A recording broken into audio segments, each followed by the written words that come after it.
Kita ke informasi berikutnya pemirsa, kuasa hukum 7 narapidana kasus pembunuhan Vina dan Eki akan menjadikan hasil pra-peradilan Peggy Setiawan sebagai bukti baru atau novum. Hal itu terkait dengan peninjauan kembali yang akan dilayangkan ke Mahkamah Agung.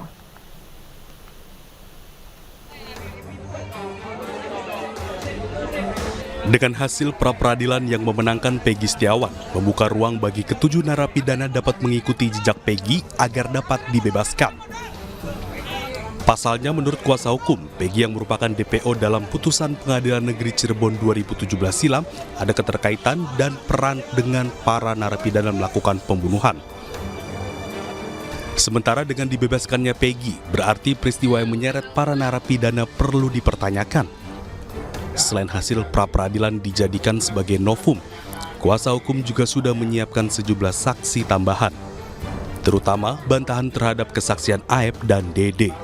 Sangat mungkin untuk sebagai salah satu novum kita, tapi kita berpikir bahwa di dalam mengajukan PK ini kita tidak boleh spekulatif, kita harus yakin dan kita harus benar-benar bisa menemukan novum untuk meyakinkan Mahkamah Agung pada saat kita ajukan PK ini.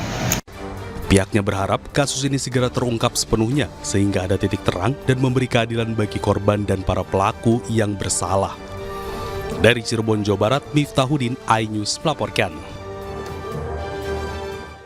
Kuasa hukum 7 narapidana kasus pembunuhan Vina dan Eki akan menjadikan hasil pra-peradilan Peggy Setiawan sebagai bukti baru atau novum. Hal tersebut terkait dengan peninjauan kembali yang akan dilayangkan ke MA.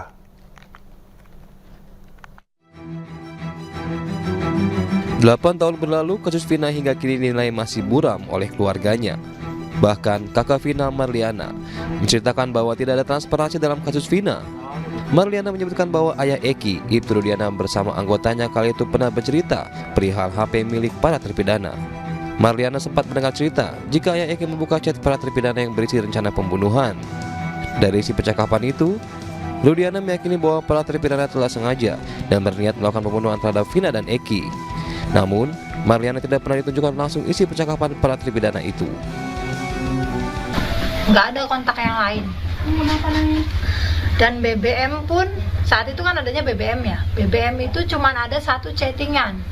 Dan chattingannya juga hanya kayak chattingan baru 2 harian. Jadi kalau chattingan juga sedikitnya kayak udah ada yang hapus juga gitu. Nomor kontak juga kayak udah ada yang hapus gitu kan. Nah terus di tangan saya itu sekitar 2 hari apa 3 hari barulah diambil buat BB katanya. Marliana menyayangkan seluruh bukti HP milik Vina, HP milik Eki, dan seluruh HP milik terpidana dan juga CCTV tidak pernah dibuka di ruang persidangan. Padahal, alat bukti itu dinilai dapat membuat kasus 8 tahun lalu ini lebih terbuka dan terang benderang. Dari Cirebon, Jawa Barat, Toy Iskandar, iNews melaporkan. Pemirsa, Peggy Setiawan yang status tersangkanya gugur di pra-peradilan untuk pertama kalinya bertemu dengan kakak kandung Vina. Melalui program The Prime Show, iNews TV, Peggy mengucapkan bela sungkawa ke keluarga Vina. Sementara kakak Vina justru menyampaikan permohonan maaf kepada Peggy yang ikut terseret dalam kasus ini. Buat merasakan senang juga ya gitu kan. Karena memang kalau memang seharusnya dia tidak bersalah ya memang harusnya dibebaskan gitu kan. Jangan tidak bersalah terus nanti merasakan hukuman gitu. Kan kasihan gitu Mas. Udah pernah ketemu langsung? Belum.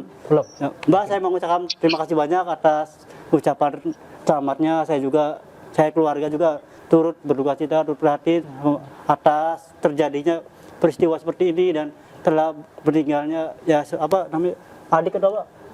adiknya Mbak. Betul. Adiknya Mbak yang bernama si Vina katanya. Dan saya dan keluarga juga turut mengucapkan belasungkawa. Saya dan keluarga dan semua orang-orang yang memiliki hatunan itu sangat-sangat sedih, sangat terpukul karena ada kejadian ini. Dan semoga saya harap pelaku sebenarnya itu bisa tertangkap dan bisa terungkap kasus ini. Biar yang terang-terangnya agar supaya keadilan bisa tetap tegakkan. Jangan sampai ada orang yang dikambing hitamkan. Jangan sampai ada orang yang harus menanggung kesalahan yang tidak pernah mereka lakukan.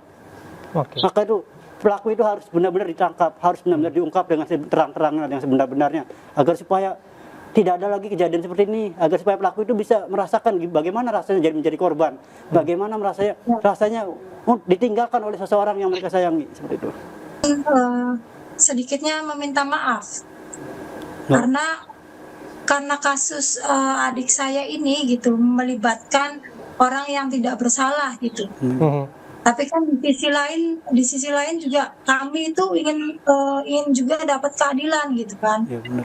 Terkait itu di salah tangkap, kami sangat minta maaf atas itu.